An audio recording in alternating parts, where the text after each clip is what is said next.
2025 April മുതൽ വരാവുന്ന പ്രധാനപ്പെട്ട 7 ടാക്സ് ചേഞ്ചസുകൾ ഇത് എല്ലാവരെയും തന്നെ ബാധിക്കുന്നു.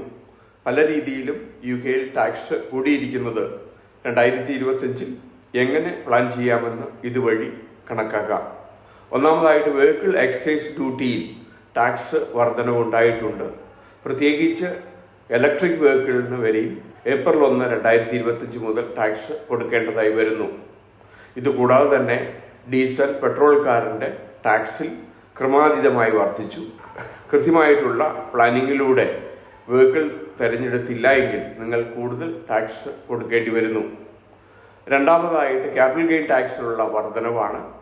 പ്രോപ്പർട്ടിയുടെ ക്യാപിറ്റൽ ഗെയിൻ ടാക്സ് ആയിട്ടുള്ള ബേസിക് റേറ്റിന് 18%, ഹയർ റേറ്റിന് 24% എന്നുള്ളത് ഇപ്പോൾ എല്ലാ രീതിയിലുള്ള ക്യാപിറ്റൽ ഗെയിൻ ടാക്സിനും ഒരുപോലെയാക്കി. നേരത്തെ 10%, 20% ഷെയർ, ക്രിപ്റ്റോ, അതർ ദാൻ പ്രോപ്പർട്ടിക്ക് ഉണ്ടായിരുന്നത് ഇപ്പോൾ അത് 18%, 24% മാറ്റി. അങ്ങനെ ക്യാപിറ്റൽ ഗെയിൻ ടാക്സിൽ വലിയ വർധനവുണ്ടായിട്ടുണ്ട്. നിങ്ങൾ ക്യാപിറ്റൽ ഗെയിൻ ടാക്സ് പ്ലാൻ ചെയ്ത് കൃത്യമായി ടാക്സ് കൊടുക്കുകയാണെങ്കിൽ നിങ്ങൾക്ക് ടാക്സ് സേവ് ചെയ്യാൻ സാധിക്കുന്നതാണ്.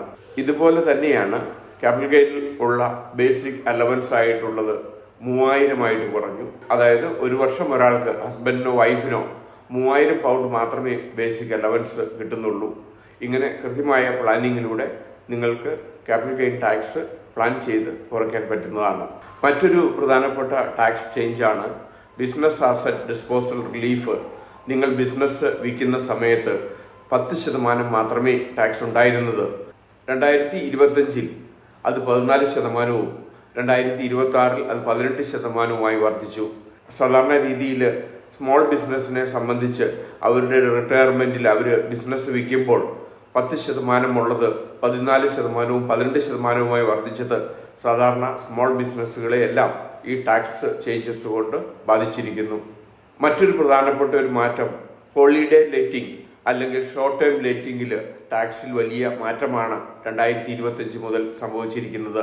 സാധാരണ രീതിയിൽ ഹോളിഡേ ലെറ്റിങ്ങിന് ബിസിനസ് ഇൻകം കാൽക്കുലേറ്റ് ചെയ്യുമ്പോൾ അതിന് എടുത്തിരിക്കുന്ന മോർഗേജ് ഇൻട്രസ്റ്റ് ക്ലെയിം ചെയ്യാമായിരുന്നു.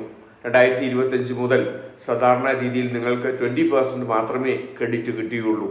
ഇത് 40% സ്ലാബ് ഉള്ളവർക്കും 45% സ്ലാബ് ഉള്ളവരെയും ഇത് ബാധിച്ചിരിക്കുന്നു.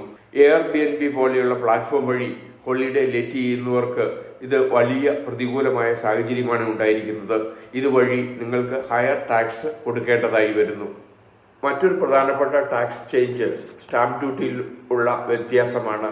ഇതുവഴി ഫസ്റ്റ് ടൈം ബയേഴ്സിന് 4,25,000 പൗണ്ട് വരെയും സ്റ്റാമ്പ് ഡ്യൂട്ടി നിൽ റേറ്റ് ബാൻഡ് ആയിരുന്നത് ഇപ്പോൾ അത് 3 ലക്ഷം പൗണ്ടായിട്ട് കുറച്ചു.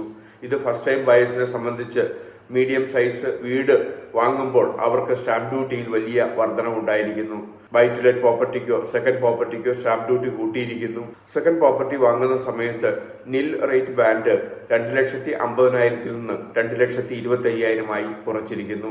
ഈ ടാക്സ് ചേഞ്ചസ് മൂലം ഫസ്റ്റ് ടൈം ബയേഴ്സിനെയും സെക്കൻഡ് ടൈം ബയേഴ്സിനെയും ബാധിച്ചിരിക്കുന്നു. മറ്റൊരു പ്രധാനപ്പെട്ട tax change non domicile system April 1, 2025 മുതൽ അബോളിഷ് ചെയ്യുകയും ഇത് പ്രകാരം വേൾഡ് വൈഡ് ഇൻകം ടാക്സബിൾ ആയി വരികയും ചെയ്യുന്നു. ഇതിനെപ്പറ്റിയുള്ള ധാരാളം വീഡിയോ നമ്മൾ ഓൾറെഡി ചെയ്തു കഴിഞ്ഞു. പക്ഷേ നോൺ ഡൊമസൈൽ സ്റ്റാറ്റസ് വഴി ധാരാളം പേര് UK-യിലെ ടാക്സ് പേയ്മെന്റ് ബേസിൽ കൊടുക്കുകയും അങ്ങനെ ടാക്സ് സേവ് ചെയ്തിരുന്നത് കംപ്ലീറ്റ്ലി അബോളിഷ് ചെയ്ത് ഇപ്പോൾ അത് റെസിഡൻസി ബേസ്ഡ് ആക്കി മാറ്റിയിരിക്കുന്നു. ഇത് സാധാരണ എല്ലാവരെയും ബാധിച്ചു കഴിഞ്ഞിരിക്കുന്നു.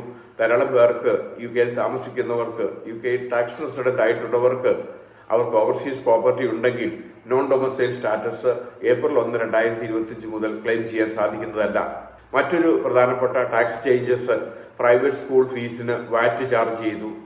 ലേബർ ഗവൺമെന്റ് മുൻകൂട്ടി തന്നെ ഇത് ചാർജ് ചെയ്യുമെന്ന് പറഞ്ഞിരുന്നെങ്കിലും വാറ്റ് ഓൺ പ്രൈവറ്റ് സ്കൂള് ഇത് ധാരാളം ബാധിച്ചിരിക്കുന്നു. 20% നോർമൽ ഫീസിന് വർധനവുണ്ടായത് വഴി ധാരാളം പേരാണ് ഇതുവഴി പ്രൈവറ്റ് സ്കൂള് ഡ്രോപ്പ് ചെയ്യാൻ കാരണമായത്. പ്രൈവറ്റ് സ്കൂളിൽ വാറ്റ് ചാർജ് ചെയ്യുന്നത് 2025 പ്രധാനപ്പെട്ട ഒരു ടാക്സ് ചേഞ്ചസ് ആണ്.